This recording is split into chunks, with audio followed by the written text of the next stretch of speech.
بہت ہی اہم حقائق ہیں جو اس ایک لفظ کے پردے میں چھپے ہوئے ہیں۔ یہ وہ مضامین ہیں جو میں نے اپنے درس کے دوران مختلف مواقع پر بیان کیے ہیں، لیکن جیسے میں نے اس سال اپنے تنظیم اسلامی کے سالانہ اجتماع میں بھی اور انجمن کے محاضرات میں بھی کوشش کی کہ بعض جو بنیادی اور اہم مضامین ہیں ہمارے دین کے اور قرآن حکیم کے جو بنیادی تھیمز ہیں ان پر میں نے اپنی سوچ کو اپ ڈیٹ کیا، اور آخری جو نتائج ہیں آج کی تاریخ تک وہ میں نے گویا کہ کوشش کی کہ میں انہیں ایک ترتیب کے ساتھ بیان کروں۔ وہی بات میں کرنا چاہتا ہوں اس نفس مطمئنہ کے حوالے سے، نفسیات انسانی کے ضمن میں بعض حقائق جو پہلے وقتاً فوقتاً بیان ہوئے ہیں، آج ذرا انہیں ترتیب کے ساتھ اگرچہ اختصار ملحوظ رہے گا۔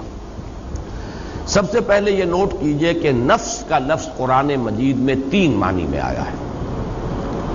ایک اس کے معنی ہے کوئی شخصیت، مکمل شخصیت، کسی کی ذات پوری کی پوری ذات۔ اب شخصیت انسان کی بھی ہے اور ایک شخصیت، ایک ذات اللہ تعالیٰ کی بھی ہے، لہذا یہ لفظ اگرچہ انسانی شخصیت کے لیے تو قرآن مجید میں بے شمار مرتبہ آیا ہے، لیکن میں صرف یہ نوٹ کرا لینا چاہتا ہوں کہ اللہ کے لیے بھی لفظ نفس آیا ہے، حالانکہ ایک اعتبار سے یہ لفظ جو ہے گھٹیا معنی میں استعمال ہوتا ہے، یعنی نفس امارہ، لیکن یہ ہے کہ اللہ تعالیٰ کی ذات کے لیے بھی یہ لفظ قرآن مجید میں 4 مقامات پر آیا ہے، کیونکہ اس سے مراد ہے ذات باری تعالیٰ، ایک پوری شخصیت، جس کو اقبال نے اپنے لیکچرز میں کہا ہے دی انفائنائٹ ایگو، وہ جو ایک خودی ہے، انائے کبیر، وہ ایک ذات ہے، وہ ایک شخصیت ہے، وہ صرف کوئی وجود مطلق نہیں ہے، وہ صرف کوئی روح کائنات نہیں ہے، وہ صرف کوئی بے جان مادہ نہیں ہے، بلکہ ایک شخصیت ہے، ایک ذات ہے، مکمل شخصیت، مکمل ذات، انائے کبیر، وہ جو انفائنائٹ ایگو ہے۔ چنانچہ یہ نوٹ کر لیجئے سورہ آل عمران کی آیات نمبر 28 اور نمبر 30 میں 2 مرتبہ یہ الفاظ آئے وَيُحَذِّرُكُمُ اللَّهُ نَفْسَهُ، اللہ ڈراتا ہے تمہیں اپنی ذات سے، یعنی اللہ کی ذات سے، اللہ تعالیٰ تمہیں ڈرا رہا ہے کہ اس سے ڈرو، مجھ سے ڈرو۔ یہاں پر اللہ کی ذات کے لیے 2 مرتبہ نفس کا لفظ آیا وَيُحَذِّرُكُمُ اللَّهُ نَفْسَهُ۔ اسی طریقے سے سورہ انعام میں بھی 2 جگہ پر، آیت نمبر 12 ہے اور آیت نمبر 54۔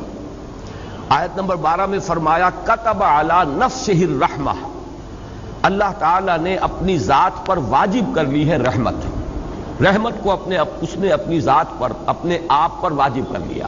یہ میں اس لیے مثال دے رہا ہوں کہ اپنا آپ، اپنی ذات، اس کے لیے انسانوں کے لیے تو بے شمار مرتبہ لفظ نفس آیا ہے قرآن مجید میں، لیکن ذات باری تعالیٰ کے لیے بھی لفظ نفس کا اطلاق 4 جگہ ہے۔ سورہ انعام کی آیت نمبر 54 میں فرمایا کتب ربکم علی نفسہ الرحمہ، تمہارے رب نے اپنی ذات پر، اپنے آپ پر رحمت واجب کر لی، لکھ لی۔ تو یہ 4 مقامات ہیں قرآن مجید کے جن میں ذات باری تعالیٰ پر بھی لفظ نفس کا اطلاق ہے۔ اور ایک اس وقت ذہن میں آیا ہے کہ یہ نوٹ کرا دوں کہ یہ اصول میں نے بارہا عرض کیا ہے کہ اہم مضامین قرآن مجید میں 2 دفعہ ضرور آتے ہیں۔ اب دیکھیے یحذرکم اللہ نفسہ 2 جگہ آ گیا، ایک ہی صورت میں سورہ آل عمران میں کتب علی نفسہ الرحمہ یا کتب ربکم علی نفسہ الرحمہ، یہ بھی 2 مرتبہ آ گیا سورہ انعام میں۔ تو ایک مفہوم تو لفظ نفس کا ہے کسی کی شخصیت، کسی کی ذات، پوری کی پوری شخصیت پر لفظ نفس کا اطلاق۔ دوسرے معنی میں انسان کی شخصیت کے حیوانی پہلو پر اس لفظ کا اطلاق ہوتا ہے۔ اب اس کے پیچھے وہ پورا فلسفہ جو میں بارہا بیان کر چکا ہوں کہ قرآن مجید سے جو رہنمائی ملتی ہے وہ یہ ہے کہ انسانی شخصیت کمپوزٹ ہے، مرکب وجود ہے انسان کا، ایک اس کا حیوانی وجود ہے، وہ خاکی الاصل ہے، زمین سے، مٹی سے، کرسٹ آف دی ارتھ سے جو ہے یہ وجود میں آیا ہے، کلے سے، اور ایک اس کا روحانی وجود ہے، وہ عالم امر سے متعلق ہے، اس کا ایک خصوصی ربط اور تعلق ہے ذات باری تعالیٰ کے ساتھ۔ وَنَفَخْتُ فِيهِ مِن رُوحِي، یہ دونوں بڑے متضاد ہیں اپنے تقاضوں کے اعتبار سے بھی اور اپنے اوریجن کے اعتبار سے بھی۔ ایک کا منبع زمین ہے، ایک کا جو بھی جہاں سے اس کا تعلق ہے وہ عالم علوی ہے، وہ بلند عالم ہے۔ اس میں یوں سمجھ لیجئے کہ انسانی شخصیت کا جو حیوانی پہلو ہے اس کے لیے لفظ نفس آتا ہے۔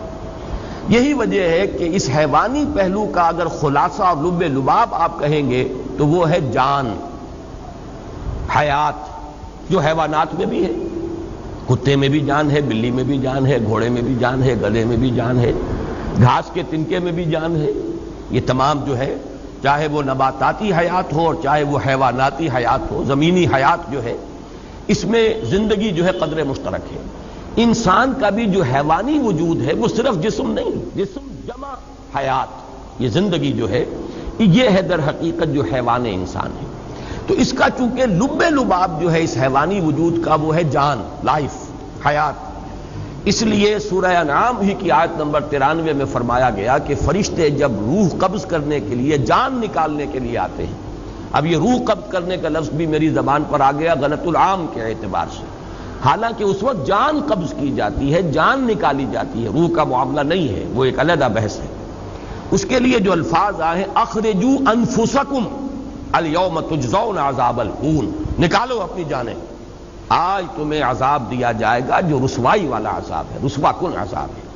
تو جان جب نکلتی ہے اس حیوانی وجود میں سے تو وجود تو یہی رہ گیا، جسم تو رہ گیا یہ، لیکن جسم تو در حقیقت مٹی کا ایک ڈھیر ہے، مٹی سے آیا ہے۔ اس کا جو اصل حاصل ہے خلاصہ، جیسے کہ کتے میں اس کی جان جو ہے وہ اصل شے ہے، ورنہ اس کے بعد جو ہے گل سڑ جائے گا اور اس کا کوئی حقیقی وجود نہیں ہے۔ اسی طرح حیوانی وجود جو انسان کا ہے اس کا بھی اصل لب لباب جان ہے، حیات ہے، لائف ہے، باقی ورنہ یہ جسم جو ہے یہ تو تحلیل ہو کر اور منتشر ہو کر مٹی میں مل جائے گا۔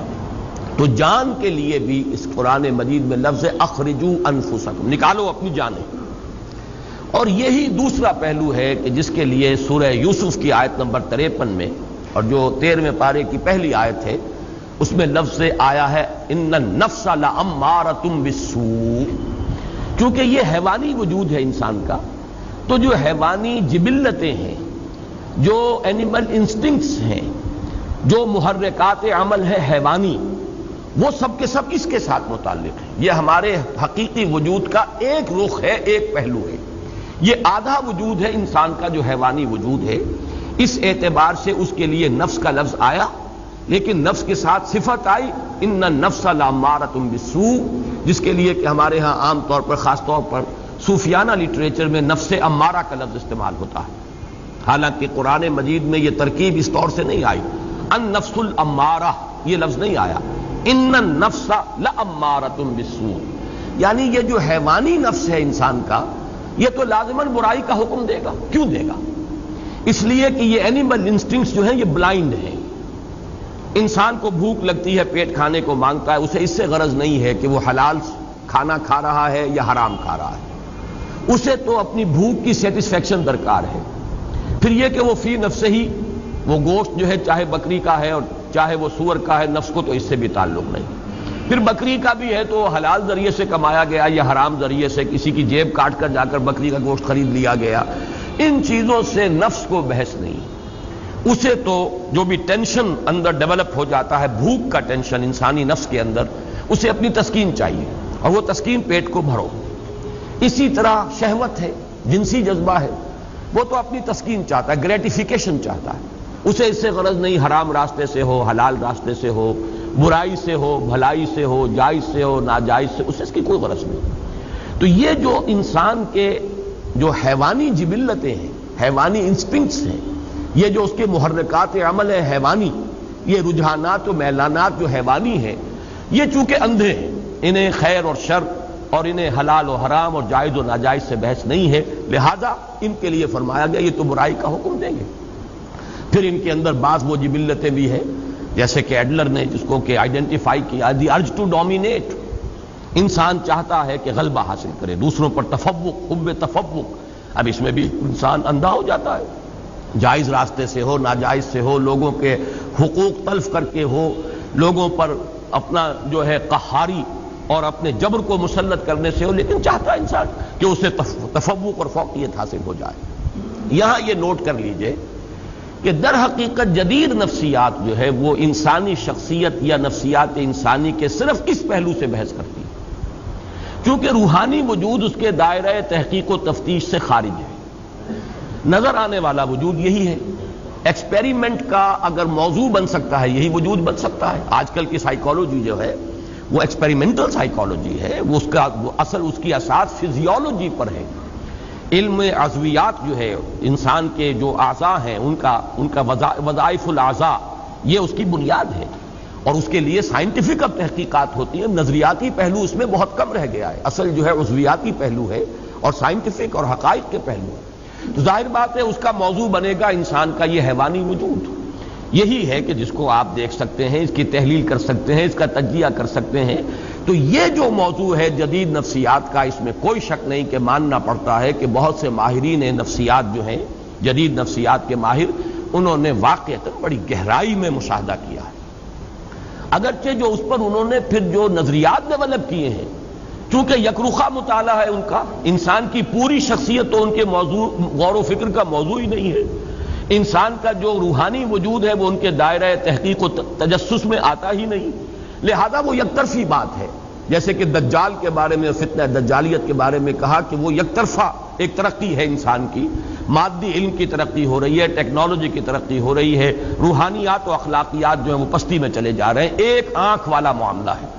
وہ آنکھ خوب کھلی ہوئی ہے، چاہے وہ فرائیڈ ہو، چاہے وہ ایڈلر ہو، چاہے وہ میکڈوگل ہو، چاہے وہ ینگ ہو، چاہے وہ مارکس ہو، ان تمام مفکرین نے نفسیات انسانی کا جو جائزہ لیا ہے تو ایکویٹی آف آبزرویشن جس کو ہم کہیں گے، ایکویٹی آف ویژن، دیکھا بہت ہے، بہت ایکیوٹلی مشاہدہ کیا، اس میں کوئی شک نہیں۔ لیکن یہ کہ اس پر پھر جو نظریات انہوں نے بنائے ہیں میں ان کی تائید نہیں کر رہا، اس وقت جو تحسین کر رہا ہوں وہ صرف ان کے گہرے مشاہدے کی ہے۔ لیکن یہ کہ یہ بات نوٹ کر لیجئے کہ ان کا یہ سارا مطالعہ انسان کی حیوانی نفسیات سے متعلق ہے، انسان کی اصل انسانی نفسیات جن کو ہم کہہ سکتے ہیں کہ وہ انسان کے روحانی وجود سے متعلق ہیں، اس کے ضمن میں وہ در حقیقت ان کی تحقیق اور جستجو کا میدان ہے ہی نہیں۔ اب تیسری بات نوٹ کیجئے کہ اصلاً اسلام اور قرآن نے جو ہدایت ہمیں دی ہے اس کے بارے میں پہلی بات تو میں عرض کر چکا ہوں کہ یہ کمپوزٹ وجود ہے، حیوانی وجود اور ایک روحانی وجود۔ لیکن قرآن سے ہمیں یہ معلوم ہوتا ہے کہ ایک حقیقت اور ہے انسان کے اندر جو ان دونوں کے بین ہے۔ انسان کا ایک وجود روحانی وجود، ایک حیوانی وجود، حیوانی داعیات، حیوانی محرکات، حیوانی رجحانات، حیوانی میلانات، حیوانی محرکات عمل، روح، اس کے تقاضے، اس کی پل، وہ بلندی کی طرف لے جانا چاہتی ہے انسان کو، یہ پستی کی طرف لے جانا چاہتے ہیں انسان کو۔ لیکن ان دونوں کے مابین ایک پل اپورڈ ہے، ایک پل ڈاؤن ورڈ ہے، دونوں کے مابین ایک اور لطیف حقیقت ہے انسانی وجود کی جس کو کہا جاتا ہے قلب۔ اب یہ لطیف حقیقت کا جو لفظ میں نے استعمال کیا ہے، صوفیہ اسی کو استعمال کرتے ہیں، لطائف ثلاثہ کا میں قائل ہوں کہ قرآن مجید سے مجھے ان کا ثبوت ملا ہے۔ بعض صوفیہ نے لطائف خمسہ، لطائف ستہ، وہ اور بھی کچھ چیزیں ہیں کہ جن پر گفتگو کی ہے، لیکن بہرحال میں یا تو یہ کہ یہ سمجھ لیجئے کہ میں اپنے قصور فہم کا اعتراف کر رہا ہوں، بہرحال مجھے قرآن مجید کے اندر ان کا سراغ نہیں ملا۔ نفس جس کے بارے میں پوچھ چکا، اور جدید ماہرین نفسیات کی ساری گفتگو، بحث، تفتیش، تجسس وہ صرف اسی سے متعلق ہے، لطیفہ روح جو بلند ہے اور لطیفہ قلب۔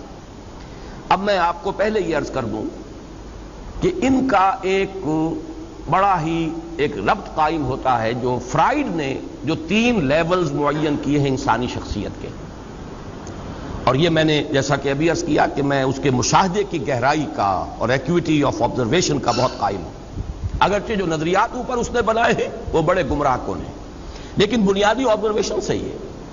انسانی نفس میں اس کے محرکات کے اعتبار سے 3 لیولز آئیڈینٹیفائی کیے فرائیڈ نے۔ لوئسٹ ہے اڈ اور لیبیڈو۔ اڈ یا لیبیڈو یہ کیا ہے؟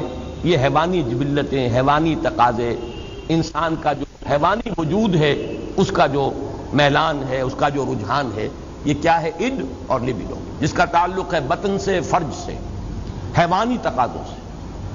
اس سے بلند تر سطح پر وہ کہتا ہے ایگو، خودی، کوئی اور شے ہے جو کنٹرول کرتی ہے لیبیڈو کو، اڈ کو، لیبیڈو کو کنٹرول کرنے والا کوئی ہے انسان کے اندر جس کو وہ ایگو سے تعبیر کرتا ہے۔ اور اس سے اوپر ایک اور شے کو آپ نے مشاہدہ کیا اور اس کو وہ تعبیر کرتا ہے سپر ایگو۔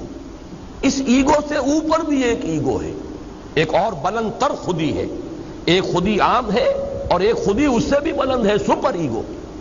اس سپر ایگو کی جو توجیہ اس نے کی ہے وہ گمراہ کن ہے، لیکن میں جو اس وقت اس کی صرف تعریف کر رہا ہوں وہ اس اعتبار سے کہ 3 لیولز کو جو اس نے آبزرو کیا اور آئیڈینٹیفائی کیا، یہ بھی اس کے مشاہدے کی گہرائی جو ہے اور اس کے اوپر دلالت کرتا۔ ان لطائف ثلاثہ جو کورسپونڈنگلی قرآن مجید میں آئے ہیں وہ نفس امارہ یا حیوانی نفس، یہ ہے اِڈ یا لیبیڈو۔ ایگو یہ قلب ہے، لطیفہ قلب، اور سپر ایگو یہ در حقیقت لطیفہ روح ہے۔ یہ 3 لطائف ہیں انسان کے اندر۔ اب نوٹ کیجئے اس کو، روح کا مسکن ہے قلب، روح مکین ہے قلب کی، اور باقی پورا وجود حیوانی جو ہے وہ گویا کہ وہ انسان کے اِڈ یا لیبیڈو سے عبارت ہے، وہ نفس امارہ ہے۔ اب قرآن مجید جو ہمارے سامنے حقائق بیان کرتا ہے ان کو اگر اس ترتیب سے میں بیان کروں تو یوں ہے کہ قلب منبع ارادہ ہے۔ ہمارے وجود میں ارادہ جو ہے اس کا منبع اور سرچشمہ دل ہے، قلب۔ وہ جو غالب نے کہا جانتا ہوں ثواب طاعت و زہد پر طبیعت ادھر نہیں آتی، دل نہیں مانتا، دل نہیں راغب ہو رہا، دل مان جائے تو بس پھر تو ہر معاملہ درست ہو جائے گا۔ یہ دل جسے ہم کہتے ہیں یہ قلب منبع ارادہ ہے۔ البتہ اس قلب کے اوپر، اور دیکھیے لفظ قلب کیا ہے، قلب کا مادہ ہے جس کے معنی ہے بدلنا۔ جیسے اس دل کو میں نے بارہا عرض کیا ہے یہ ہمارے جسم کا ایسا عضو ہے، یہ قلب، اسے کبھی آرام نہیں ہے، باقی تمام اعضاء کو آرام ملتا ہے، ہمارے تمام خلیات جو ہیں انہیں آرام ملتا ہے، دماغ بھی آرام کرتا ہے، کم سے کم 2-3 گھنٹے سوتا ہے، نہ خواب دیکھتا ہے نہ کچھ اور سوچتا ہے، لیکن یہ کہ اس کے بعد اس کا آرام پورا ہو جاتا تو خواب دیکھنا شروع کر دیتا ہے۔ آپ سو رہے ہیں لیکن خواب دیکھ رہا ہے، وہ دماغ چل پڑا اس کی مشین، لیکن کچھ عرصہ اسے آرام کا درکار ہے، سوائے اس قلب کے کہ اس کے آرام کا مطلب موت ہے، فزیکل ڈیتھ، لہذا یہ ہر وقت کبھی سکڑ رہا ہے اور کبھی وہ پھیل رہا ہے، اس کے لیے ہر وقت تبدیلی کی کیفیت ہے، تو اس سے بھی ایک اس کے لفظ کا مناسبت قائم ہوتی ہے اس کی حقیقت کے ساتھ۔ اس قلب کے اوپر 2 اثرات پڑتے ہیں، ایک طرف روح کے اثرات پڑ رہے ہیں اور دوسری طرف نفس امارہ کی پل ہے اس پر، اور اس کو صحیح تر تعبیر کریں گے ہم ایمانی حقائق کی روشنی میں کہ یہ قلب جو ہے اس کے اندر روح انسانی ہے جو روح ربانی ہے حقیقت کے اعتبار سے، نفخت فیہ من روحی۔ یا تو یہ قلب جو ہے شفاف آئینے کے مانند ہوتا ہے جس میں سے اس روح کے انوار چھن چھن کر پورے وجود کو نورانی بنا دیتے ہیں۔ نفس امارہ کی گرفت نہیں ہے قلب پر، بلکہ جو انوار روح ہیں، روح کے انوار وہ قلب کے آئینے میں سے، شفاف آئینے میں سے چھن چھن کر باہر آ رہے ہیں اور پورے وجود کو منور کر دیا ہے۔ یا یہ ہے کہ اِڈ یا لیبیڈو نفس امارہ کا اتنا تسلط ہو گیا ہے قلب پر، اس کی شہوت، اس کی خواہشات، اس کی دنیاوی جو تمنائیں اور آرزوئیں ہیں، طول عمل ہے، اس سب نے اس قلب کو سیاہ کر دیا، یا جیسے حدیث میں آتا ہے قلب کو بند کر دیا۔ حضور نے باقاعدہ مٹھی بند کی۔ انسان جب گناہ کرتا ہے تو ایک داغ پڑ جاتا ہے، پھر گناہ کرتا ہے پھر دوسرا داغ پڑ گیا، توبہ کرتا ہے تو دھل جاتا ہے داغ، توبہ نہیں کرتا تو داغ پر داغ، یہاں تک کہ اسے ہم یہ بھی کہہ سکتے ہیں کہ وہ سیاہ ہو جاتا ہے۔ اگر سیاہ ہو گیا ہے تو اب روح جو ہے اندر دفن ہو گئی، اس کا نور اب نکل کر وجود انسانی میں سرایت نہیں کر سکتا، اب یہ ظلمت ہی ظلمت ہے، تاریکی ہی تاریکی ہے، وجود حیوانی جو ہے اس کے اندر اب کوئی نورانیت باقی نہیں رہے گا۔ یہ ہے وہ کیفیت جس کو حضور نے فرمایا پھر دل بند ہو جاتا ہے، اور اسی کو قرآن کہتا ہے ختم اللہ علی قلوبہم وعلی سمعہم، جب کسی تھیلی کو بند کر دیتے ہیں تو اوپر مہر لگا دیتے ہیں، اب کوئی شے اس میں نہ نکلے گی نہ اس کے اندر داخل ہوگی۔ تو دل میں سے نہیں نکل سکتے انوار روح کے، اور دل میں داخل نہیں ہو سکتی کوئی نصیحت، کوئی موعظت، اس لیے کہ مہر لگ چکی ہے۔ یہ کیفیت کیا ہے؟ یہ وہ کیفیت ہے کہ قلب انسانی پر فیصلہ کن غلبہ ہو گیا ہے، جو حیوانی میلانات ہیں، ظلمات نفس ہیں، انہوں نے ایسا تسلط کر لیا ہے کہ یا تو یوں کہیے کہ اس پر کوٹنگ آ گئی ہے، سختی آ گئی ہے دل کے اوپر، یا وہ دل کا جو باہر کا حصہ ہے وہ اتنا سیاہ ہو گیا ہے، اتنا بند ہو گیا ہے دل کہ اب اندر جو روح ہے وہ دفن ہو کر رہ گئی۔ اس کو نوٹ کر لیجئے، لفظ دفن میں خاص طور پر استعمال کر رہا ہوں اس لیے کہ ذرا آگے ہم چلیں گے۔ قد افلح من زکاہا وقد خاب من دساہا، دسا یا دسو کے معنی ہے کسی شے کو دفن کر دینا، یہ لفظ آگے آ جائے گا، اب تیسری ہی صورت ہے، بلکہ اگلے ہفتے انشاءاللہ ہفتے کو ہم یہ سورۃ الشمس پڑھیں گے۔ اور یا پھر دوسری شکل ہے جو میں نے عرض کیا کہ اگر آئینہ قلب صاف اور شفاف ہے تو روح کے انوار اس میں سے نکل رہے ہیں اور اس نے پورے وجود حیوانی کو منور کر دیا ہے۔ یہ ہیں دو ایکسٹریم کنڈیشنز۔ اس دوسری کنڈیشن کی ایکسٹریم صورت جو ہے وہ ہے شخصیت محمدی صلی اللہ علیہ وسلم۔ یہ نہیں تھا کہ آپ کے ساتھ نفس تھا نہیں، یہ نہیں تھا کہ آپ کے اندر جو ہے جسمانی تقاضے تھے نہیں، یہ نہیں تھا کہ آپ کو بھوک نہیں لگتی تھی یا آپ کے اندر جو ہے وہ جنسی تقاضا نہیں، سب تھے، لیکن یہ کہ اس سب کے اوپر روح محمدی کے انوار ایسے فیصلہ کن طور پر غالب ہو چکے تھے کہ پورا وجود نورانی ہو چکا تھا۔ اس اعتبار سے حضور کو اگر نور مجسم کہا جائے تو مجھے کوئی اعتراض نہیں، اس معنی میں۔ وہ جس کو آگے بڑھا کر جو فلسفے اس پر ایجاد کر لیے گئے وہ علیحدہ شے ہے، لیکن اس معنی میں کہ روح محمدی صلی اللہ علیہ وسلم اتنی اس کی نورانیت قوی ہے، اور جو نفس ہے وہ حضور نے اس طور سے اس پر قابو پا لیا کہ روح کے انوار سے آپ کا پورا وجود جو ہے وہ منور ہو گیا۔ اس کے لیے سورہ نور کی وہ جو رکوع ہے، 5واں رکوع، اس میں جو تعبیر آئی ہے اسے ذہن میں تازہ کر لیجئے، نور علی نور۔ یہ تو انوار ہی انوار ہیں پورے وجود کے اندر، بتمام و کمال تو یہ ذات محمدی ہے صلی اللہ علیہ وسلم، لیکن یہ کہ اسی راستے پر چلنے والے اور بھی لوگ ہوں گے۔ نور کی انٹینسٹی تو وہ نہیں ہوگی جو نور محمدی کی ہے صلی اللہ علیہ وسلم، لیکن یہ کہ پورے وجود انسانی کا نورانی ہو جانا کم تر انٹینسٹی کے ساتھ، یہ بالکل معقول بات ہے، سمجھ میں آنے والی بات ہے۔ اور دوسری جو ایکسٹریم کیفیت ہے اس کے لیے ظلمات بعضها فوق بعض، تاریکیوں پر تاریکیاں۔ نور جو ہے روح کا وہ تو دفن ہو چکا، اس کے اوپر تو قلب کے اوپر کرسٹ آ چکا، سختی آ چکی۔ ثم قست قلوبکم فہی کالحجارۃ او اشد قسوہ، پتھر سے زیادہ سخت ہو چکے، یا آئینہ قلب سیاہ ہو چکا، زنگ آ چکا۔ کلا بل ران علی قلوبہم ما کانوا یکسبون، یہ سورہ مطففین میں ہم پڑھائے ہیں، یا حضور نے جیسے فرمایا کہ دل بند ہو گیا، اب اس پر مہر کر دی گئی۔ یہ ہے ظلمات بعضها فوق بعض۔ البتہ ایک تیسری کیفیت ہے بین بین، یہ قلب جو ہے کبھی ادھر کبھی ادھر۔ آپ یوں سمجھیے کہ 90% انسان اسی کیفیت میں ہوں گے۔ وہ لوگ کہ جن پر اس طریقے سے حیوانیت کا غلبہ ہو چکا ہو کہ کوئی خیر کا وجود ہی نہ رہے، یہ بھی ایکسٹریم لوگ کم ہوتے ہیں۔ کوئی نہ کوئی جھوٹی نیکی، ملمے کی نیکی، دکھاوے کی نیکی، ڈاکوؤں کے ہاں، جیب کتروں کے ہاں، بستہ الف اور بستہ بے کے بدماشوں کے ہاں، رنڈیوں کے ہاں، یعنی آبرو باختہ عورتوں کے ہاں ہوتی ہے کوئی نہ کوئی۔ محرم آیا تو کالے کپڑے پہن کر اور وہ سبیلیں لگائیں گی اور آئیں گی اور تعزیوں میں چلے، کچھ نہ کچھ ہے اپنے نفس کو دھوکہ دینے کے لیے، کوئی نہ کوئی خیر جو ہے اس کا انسان اہتمام کرتا ہے۔ اسی کا ذکر آ رہا ہے سورہ بلد میں، اہلکت مالا لبدا، میں نے تو بڑا مال لگا دیا، خرچ کر دیا، میں نے تو خیر کے کاموں میں، بھلائی میں، مسکینوں کو کھلانے میں بڑے بڑے لنگر کھولے۔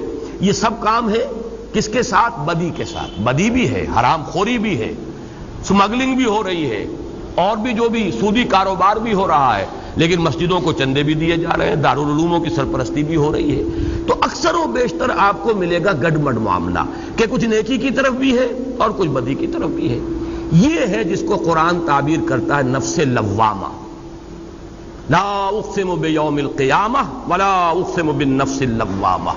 اس لیے کہ یہ روح جو ہے اس کا اثر کیا ہوتا ہے انسان پر؟ یا تو مثبت اثر ہے، نیکی کی طرف کھینچتی ہے، اس لیے کہ اس کا منبع جو ہے وہ خیر کل ہے، ذات باری تعالیٰ سے اس کا تعلق ہے تو خیر کی طرف بلائے گی۔ دوسرے یہ، اور اسی اعتبار سے مغرب کے فلسفے میں ڈیوائن سپارک کا جو لفظ آتا ہے ادب میں، انسان کے اندر ایک روح ملکوتی ہے، ایک شعلہ ملکوتی ہے۔ حیوانات سے ممتاز ہو جاتا ہے انسان اس اعتبار سے کہ انسان کے اندر ایک شعلہ ملکوتی موجود ہے، ڈیوائن سپارک موجود ہے۔ حیوان کوئی ایسا نہیں ہوگا، کوئی کتا اپنی ہڈی پر دوسرے کتے کو بس پڑتے نہیں آنے دے گا، لیکن انسان ہو سکتا ہے کہ ایک روٹی اس کے پاس ہو اور کوئی اور بھوکا آئے تو وہ آدھی اس کو دے دے یا چوتھائی دے دے، کچھ نہ کچھ دے دے۔ معلوم ہوا کہ انسان حیوان سے ممیز ہے، انسان کے اندر کوئی اور شے ہے، حیوانی جبلتوں اور حیوانی تقاضوں سے بلند تر کوئی حقیقت انسان کی ہے، جس کو کہ مغرب کے ادیبوں نے بھی مانا، اسے کہا ہے کہ وہ ڈیوائن سپارک ہے۔ بہرحال نفس، یہ جو روح ہے انسان کے اندر، اس کا مثبت تقاضا کیا ہے؟ خیر کی طرف دعوت، اور منفی اس کا مظہر کیا ہے؟ جب انسان کسی برے کام کا ارتکاب کرتا ہے تو ملامت، اسی کو آپ کہتے ہیں کانشنس، اسی کو آپ کہتے ہیں ضمیر، اسی کو قرآن نے کہا ہے نفس لوامہ، لا اقسم بیوم القیامہ ولا اقسم بالنفس اللوامہ، یہ نفس لوامہ ہے۔ تو گویا کہ یہ جو ہماری صوفیانہ اصطلاحات ہیں، نفس امارہ سے مراد ہمارا حیوانی وجود جو بلائنڈ ہے، اسے خیر شر سے، حلال حرام سے، جائز ناجائز سے کوئی بحث نہیں۔ اگر یہ غالب آ گیا تو ظلمات بعضها فوق بعض، کوئی ملمے کی نیکی بھی نظر نہیں آئے گی، جھوٹ موٹ کی بھی کوئی روشنی نظر نہیں آئے گی۔ اور دوسرا کیا ہے؟ اگر انسان کچھ خیر کی طرف بھی چلتا ہے اپنی روح کے تقاضے کے تحت، اور اگر کوئی برا کام کرتا ہے، نفس کا غلبہ ہو گیا، شہوات کا غلبہ ہو گیا، خواہشات کا غلبہ ہو گیا، بری حرکت سرزد ہو گئی، تو پھر اندر سے وہ روح جو ہے ملامت کرتی ہے، وہ ضمیر جو ہے مائی کانشنس از بائٹنگ می، میرا ضمیر مجھے ملامت کر رہا، یہ نفس لوامہ ہے۔ اس کو تعبیر کرتے ہیں یہ نفس کی اس سے ایک بہتر اور اعلیٰ تر شکل ہے۔ بلند ترین شکل جو ہے وہ نفس مطمئنہ، جبکہ انسان کی روح کو تمکن حاصل ہو جائے وجود انسانی پر۔ نفس ہے لیکن نفس اب انسان کو ڈکٹیٹ نہیں کر سکتا، غلط راستے پر نہیں لے جا سکتا، جس کو حضور نے تعبیر کیا ہے، چونکہ اس کی کامل مثال میں عرض کر چکا ہوں، صرف ذات محمدی ہے صلی اللہ علیہ وسلم، کہ حضور نے جب فرمایا کہ ہر انسان کے ساتھ ایک شیطان ہوتا ہے، اور کسی نے بڑی ہمت کی جو پوچھ لیا کہ حضور کیا آپ کے ساتھ بھی شیطان ہے؟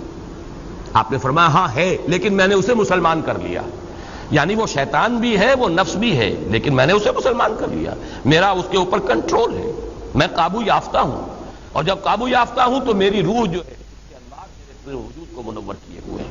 یہ ہے وہ کیفیت جس کو نفس مطمئنہ۔ یہاں اب میں چاہتا ہوں کہ اس کے ساتھ دوسرا لفظ اب ایڈ کریں، مطمئنہ سے مراد کیا ہے؟ یا ایتھا النفس المطمئنہ۔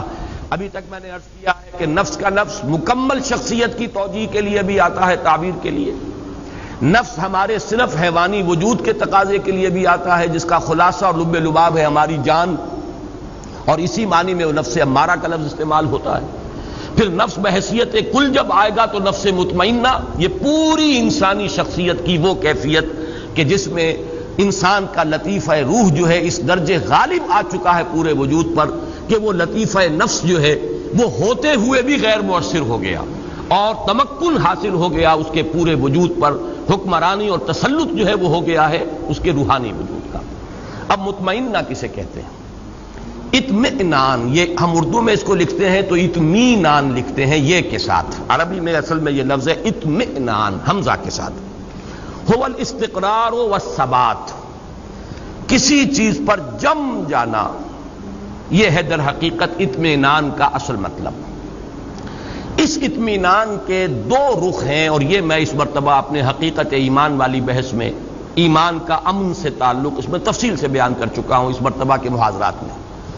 انسان کو دو قسم کے اطمینان درکار ہیں، ایک ذہنی اطمینان، اور اس کو ہم ذہنی سکون سے بھی تعبیر کرتے ہیں، ایک قلبی اطمینان یا قلبی سکون۔ اسے اطمینان کہیں، سکون کہیں، امن کہیں، تینوں الفاظ یہاں ہم معنی ہو جائیں گے۔ ذہنی اطمینان، قلبی اطمینان، ذہنی سکون، قلبی سکون، ذہنی امن اور قلبی امن۔ ذہنی امن کیا ہے؟ اس کائنات کے جو اصل بنیادی حقائق ہیں ان پر انسان کا دل ٹھک جائے، اللہ ہے، ہست اللہ ہے، مجھے یقیناً اس کے حضور میں جانا ہے، میں وہیں سے آیا ہوں، انا للہ و انا الیہ راجعون، میری اصل زندگی آخرت کی زندگی ہے، مرنے کے بعد جی اٹھنا ہے۔ یہ جب ہے ہو جاتا ہے، اب اس میں شکوک نہ رہے، شبہات نہ رہے، وہ بات نہ ہو کہ ان نظن الا ظنا وما نحن بمستيقنين، گمان سا تو ہوتا ہے لیکن یقین نہیں ہوتا، یہ نہیں، بلکہ جسے کہا گیا سورہ حجرات میں انما المؤمنون الذين آمنوا بالله ورسوله ثم لم يرتابوا، پھر شک ہرگز نہ کرے۔ یہ ہے ذہنی اطمینان، انسان کو معلوم ہے میں کہاں سے آیا ہوں، کہاں جا رہا ہوں، مبدأ و معاد، جس کے لیے میں نے وہ شعر سنایا ہے بارہا کہ اگر یہ انسان کو معلوم نہیں تو اس کی مثال اس بے لنگر کے جہاز کی سی ہے ایک ایسا مسافر جسے یہی معلوم نہیں میں چلا کہاں سے تھا، میرا گھر کہاں ہے اور جا کہاں رہا تھا، جس کی یادداشت کہیں میموری جو ہے اس کی کہیں اثناء سفر میں اس کی زائل ہو گئی، اسے یاد ہی نہ رہا۔ اس کی کیفیت کیا ہے؟ نہ ہاتھ باغ پہ ہے نہ پا ہے رکاب میں، البتہ یہ کہ وہ رخش عمر جو ہے وہ چل رہی ہے، رو میں ہے رخش عمر، کہاں دیکھیے تھمے، کیا معلوم کہاں جا کے رک جائے گی۔ یا جس کی بہتر تعبیر یہ ہے کہ نہ ابتدا کی خبر ہے نہ انتہا معلوم، رہا یہ وہم کہ ہم ہیں تو یہ بھی کیا معلوم۔ یہ سکیپٹسزم ہے، ایگنوسٹسزم ہے، لا ادریت ہے، ارتیابیت ہے، اس شکوک ہیں، شبہات ہیں، کسی شے پر یقین نہیں۔ یہ ذہنی خلجان ہے انسان کا۔ اور قلبی اطمینان کیا ہے؟ قرآن مجید کی اصطلاح میں اس کا نام ہے زوال خوف و حزن، نہ خوف رہے نہ حزن رہے۔ کچھ نہیں ہوگا جب تک کہ اللہ کا اذن نہ ہو، وہ میرا مولا ہے، ہوا مولانا، تو کس بات کا خوف؟ جو ہوگا خیر ہوگا، اس لیے کہ بیدک الخیر، اللہ کے ہاتھ میں خیر ہی خیر ہے، تو ڈر کس کا؟ اور جو کچھ ہوا اس کے کیے سے ہوا، اس کے فیصلے سے ہوا، اس میں یقیناً خیر ہے۔ راضی برضائے رب، اللہ کی رضا پر انسان راضی ہے۔ زوال خوف و حزن یہ ہے قلب کا اطمینان۔ تو نفس مطمئنہ اصل میں اسے کہا جائے گا، یہ در حقیقت معرفت اور ایمان ہی کی انٹینسٹی کا نام ہے۔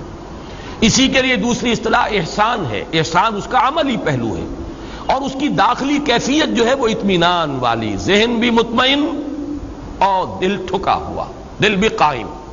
اس کے اندر خوف اور حزن کے کیفیتیں جو ہیں وہ سوائے جیسے کہ میں نے کل عرض کیا تھا ایک طبعی سا اثر، اگر کسی چیز نے کاٹا ہے، ایک دم ہاتھ جو ہے آپ کا ہل گیا، درد محسوس ہوا، ٹھیک ہے، یہ طبعی اثر ہے اس کا، لیکن نفسیاتی اثر نہیں کہ اس کی وجہ سے کوئی غم لاحق ہو جائے، کوئی انسان کے اوپر جو ہے مایوسی کی کیفیت طاری ہو جائے، کوئی زبان سے اللہ کے لیے شکوہ اور شکایت کے الفاظ نکل جائیں، نالا و شیون، یہ نہیں، بلکہ یہ کہ اس کے اوپر ضبط ہے مکمل۔ یہ ہے در حقیقت زوال خوف و حزن۔ الا ان اولیاء اللہ لا خوف علیہم ولا هم یحزنون۔ تو اب یوں سمجھیے کہ لفظ احسان، لفظ مرتبہ ولایت، الا ان اولیاء اللہ لا خوف علیہم ولا هم یحزنون، یہ دونوں مساوی ہیں نفس مطمئنہ کی۔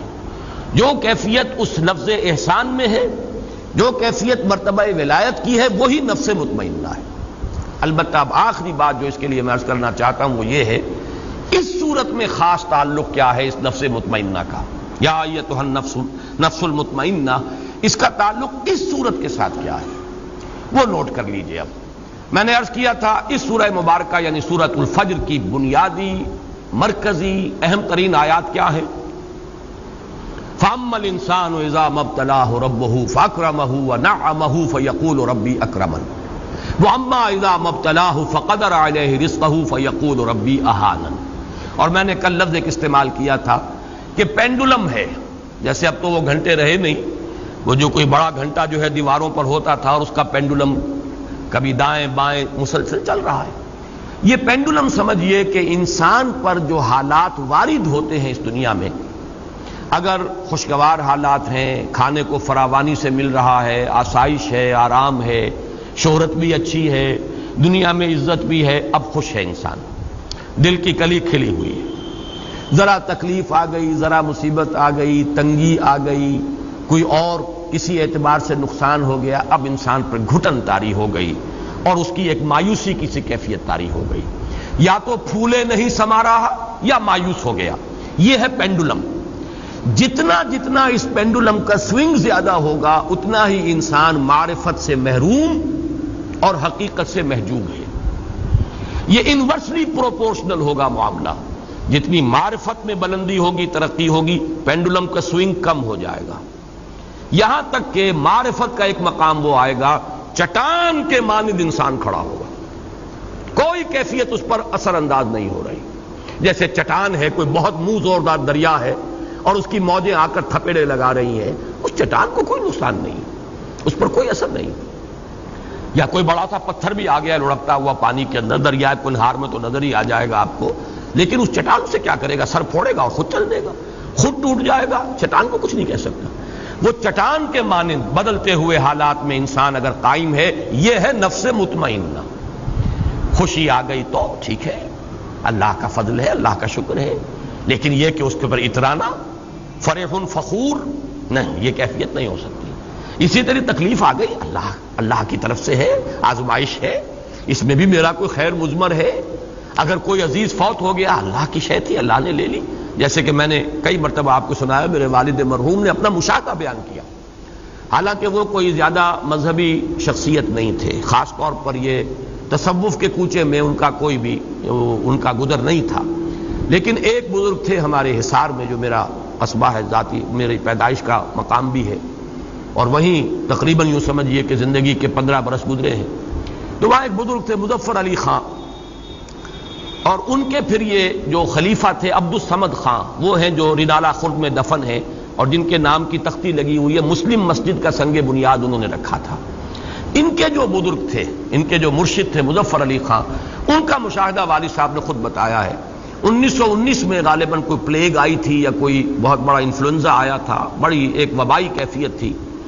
2 جوان بیٹے ان کے، اور یہ کیمبل پور کی طرف کے پٹھان تھے، یعنی سرخ و سفید رنگت کے بڑے خوبصورت 2 بچے۔ ایک دن ایک گیا، اگلے دن دوسرا گیا۔ والد صاحب کہتے ہیں کہ میں ان کے پاس گیا ہوں، خیال تھا یہ کہ کچھ دیکھیں گے، لوگ تعزیت کر رہے ہوں گے، لیکن ان کا چہرہ جیسے ہمیشہ دمکتا ہوا ہوتا تھا ویسے ہی دمکتا ہوا اس دن بھی تھا۔ کوئی تعزیت کرتا تھا تو کہتے بھائی ٹھیک ہے، کوئی بات نہیں، اللہ کی چیز تھی، اللہ نے لے لی، وہ کہیں ختم تو نہیں ہو گئے، اللہ کے ہاں چلے گئے ہیں۔ یعنی یہ کہ موت زندگی کا وقفہ ہے، یعنی آگے بڑھیں گے دم لے کر۔ جہاں میں اہل ایمان صورت خورشید جیتے ہیں، ادھر ڈوبے ادھر نکلے، ادھر ڈوبے ادھر نکلے، فرق کیا ہے؟ آپ کا بچہ امریکہ چلا گیا ہے، آپ کو کوئی رنج اور افسوس تو نہیں ہوتا۔ اسی طریقے سے اگر بچہ فوت ہو جائے تو وہ کہیں ختم تو نہیں ہو گیا، وہ چلا گیا، ایک دوسرے عالم میں منتقل ہو گیا۔ صرف یہ کہ امریکہ اسی عالم کی ایک جگہ ہے اور وہ عالم دوسرا ہے، وہ انسین ہے، وہ ہمارے لیے اس وقت غیب کے پردے میں جو ہے وہ مستور ہے۔ یہ کیفیت ہے اصل میں نفس مطمئنہ۔ میں اس کے لیے آج 4 آیتیں آپ کو سنانا چاہتا ہوں۔ یہ پینڈولم کا سوئنگ جو ہے اس کو ذہن میں رکھیے۔ سورہ بنی اسرائیل کی آیت نمبر 83، وَإِذَا أَنْعَمْنَا عَلَى الْإِنسَانِ أَعْرَضَ وَنَأَىٰ بِجَانِبِهِ، جب ہم اس انسان پر نعمتوں کی بارش کرتے ہیں تو اعراض کرتا ہے، ہمیں بھول جاتا ہے، پہلوت ہی کر جاتا ہے۔ وَإِذَا مَسَّهُ الشَّرُّ كَانَ يَئُوسًا، اور جب کوئی تکلیف آتی ہے بالکل مایوس ہو کر، چرمر ہو کر رہ جاتا ہے کہ اب کوئی اس کی زندگی میں نہ کوئی عزم ہے نہ ارادہ ہے، کمر ہمت ٹوٹ گئی۔ یہ ہے وہ جو میں جس کو کہہ رہا ہوں پینڈولم کا سوئنگ۔ اسی طرح سورہ شورى میں فرمایا وَإِذَا أَذَقْنَا الْإِنسَانَ مِنَّا رَحْمَةً فَرِحَ بِهَا، جب ہم انسان کو اپنے پاس سے رحمت کا مزہ چکھاتے ہیں تو فرح فخور اتراتا ہے، پھولے نہیں سماتا۔ وَإِن تُصِبْهُمْ سَيِّئَةٌ فَإِنَّ الْإِنسَانَ كَفُورٌ، اور اگر کوئی برائی ان پر آ جاتی ہے تو پھر انسان ناشکرا، بھول جاتا ہے کہ ہم نے کبھی اس پر احسان بھی کیا تھا، کوئی نعمت بھی اسے دی تھی، بھول گیا اور بالکل ناشکرا ہو گیا۔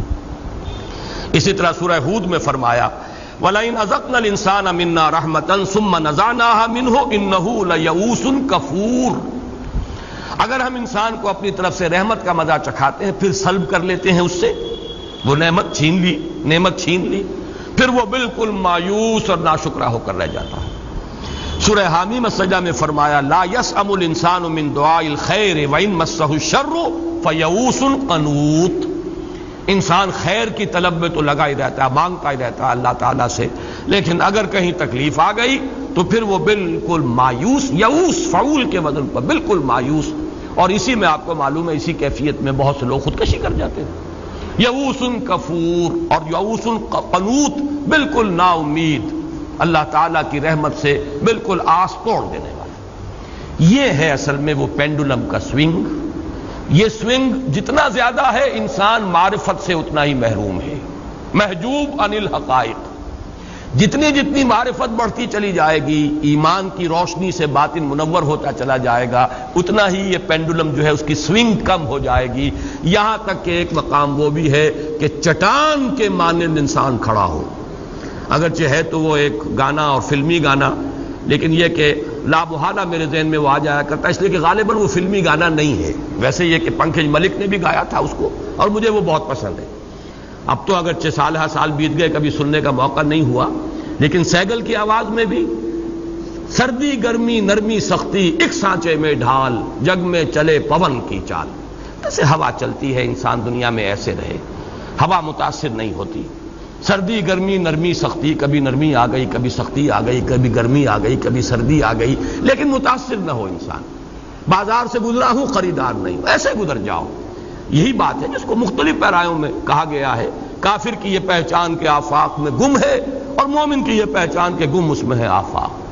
ہوا جو ہے وہ اوپر ہی اوپر چل رہی ہے، وہ بدلتے ہوئے حالات سے زیادہ متاثر نہیں ہوتی، لیکن زیادہ صحیح لفظ اس کے لیے چٹان ہے۔ چٹان کے مانند انسان کی اندرونی شخصیت کھڑی ہوئی ہو، متاثر نہ ہو بدلتے ہوئے حالات سے۔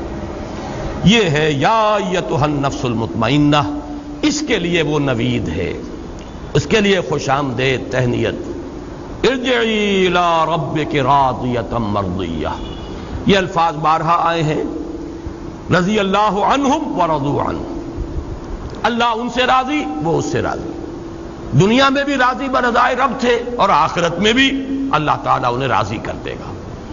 وَلَسَوْفَ يُعْطِيكَ رَبُّكَ فَتَرْضَىٰ وَلَسَوْفَ يَرْضَىٰ، سورۃ اللیل ختم ہوگی اس پر، وَلَسَوْفَ يَرْضَىٰ، اور سورۃ الضحیٰ میں آئے گا وَلَسَوْفَ يُعْطِيكَ رَبُّكَ فَتَرْضَىٰ۔ بندے سے اللہ راضی اور بندہ اپنے رب سے راضی۔ اس دنیا میں راضی برضائے رب، بروں کشید ز پیچا کے ہست و بود مرا، چے اقدہا کے مقام رضا کشود مرا۔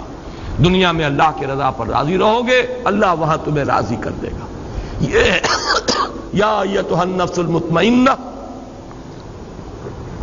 ارجعی الی ربک راضیۃ مرضیہ فادخلی فی عبادی، اب داخل ہو جا میرے خاص بندوں میں، میرے مقربین بارگاہ میں، ان کے زمرے میں۔ صدیقین کا جو مقام ہے، جیسے کہ فرمایا گیا جو اللہ اور اس کے رسول کی اطاعت کو اپنے اوپر لازم کر لے، فَأُولَٰئِكَ مَعَ الَّذِينَ أَنْعَمَ اللَّهُ عَلَيْهِم مِّنَ النَّبِيِّينَ وَالصِّدِّيقِينَ وَالشُّهَدَاءِ وَالصَّالِحِينَ وَحَسُنَ أُولَٰئِكَ رَفِيقًا۔ آؤ اب تم شامل ہو جاؤ میرے ان بندوں میں، میرے جو خاص مقربین بارگاہ ہیں۔ وَادْخُلِي جَنَّتِي، اور داخل ہو جاؤ میری جنت میں۔ یہاں لفظ جنتی جو ہے یہ میرے نزدیک اس بلند ترین جنت کی تعبیر کے لیے لفظ آیا ہے، میری جنت۔ میں نے جیسا کہ کل عرض کیا تھا اور اس کے لیے بھی آج میں حوالہ دینا چاہتا ہوں، اس لیے کہ ذہن میں آیا کہ وہ حوالہ بھی اس وقت نوٹ کرا دوں۔ جنت کے بارے میں قرآن مجید میں سورہ حدید میں تو فرمایا گیا اس جنت کا پھیلاؤ آسمان اور زمین جتنا ہے۔ سابقوا الی مغفرۃ من ربکم وجنۃ عرضھا کعرض السماء والارض، مسابقت کرو، دوڑو، ایک دوسرے سے آگے نکلو اپنے رب کی مغفرت کے حصول کے لیے اور اس جنت کے حصول کے لیے کہ جس کا پھیلاؤ، جس کا عرض جو ہے آسمان اور زمین جتنا ہے۔ یہاں پھر نوٹ کیجئے وہ اصول کے اہم مضامین قرآن مجید میں 2 دفعہ ضرور آتے ہیں۔ یہی آیت ہے صرف ایک لفظ 2 الفاظ کے فرق کے ساتھ، سارعوا، سابقو کے بجائے سارعوا، مسارعت بھی یہی ہے، دوڑ میں ایک دوسرے سے آگے نکلنا۔ سارعوا الی مغفرۃ من ربکم وجنۃ عرضھا السماوات والارض، آسمانوں اور زمین جتنا پھیلاؤ ہے جنت کا۔ فرق کیا ہے؟ وہاں ایک آسمان کی بات کی ہے، یہاں آسمانوں کی بات کی، تمام آسمانوں تک پھیلاؤ ہے جنت کا۔ اس سے میرے اس مضمون کی تائید ہوتی ہے جو میں نے کل عرض کیا تھا کہ وہ جنت زمین سے اور اس مقام تک سدرۃ المنتہا تک اس کے مراتب ہیں۔ زمینی جنت عرضھا السماوات والارض، زمین اور آسمان، اور آسمانوں میں 7ویں آسمان پر ہے وہ سدرۃ المنتہا، جس کے بارے میں فرمایا گیا اندہا جنت الماوا، وہ جنت الماوا اس کے قریب ہے، اس کے پاس ہے۔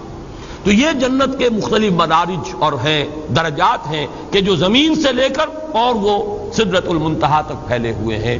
تو سارعوا الی مغفرۃ من ربکم وجنۃ عرضھا السماوات والارض، ایک دوسرے سے آگے نکلو، دوڑو، ایک دوسرے سے مسابقت کرو، مسارعت کرو اپنے رب کی مغفرت کے حصول کے لیے اور اس جنت میں داخلے کے لیے جس کا پھیلاؤ زمین سے آسمانوں تک ہے، جس کا عرض ہے آسمانوں اور زمین کو محیط۔ اللہم ربنا اجعلنا منہم، اللہ تعالی ہمیں ان میں داخل فرمائے۔ اللہم انا نسألک الجنہ ونعوذ بک من النار، آمین یا رب العالمین۔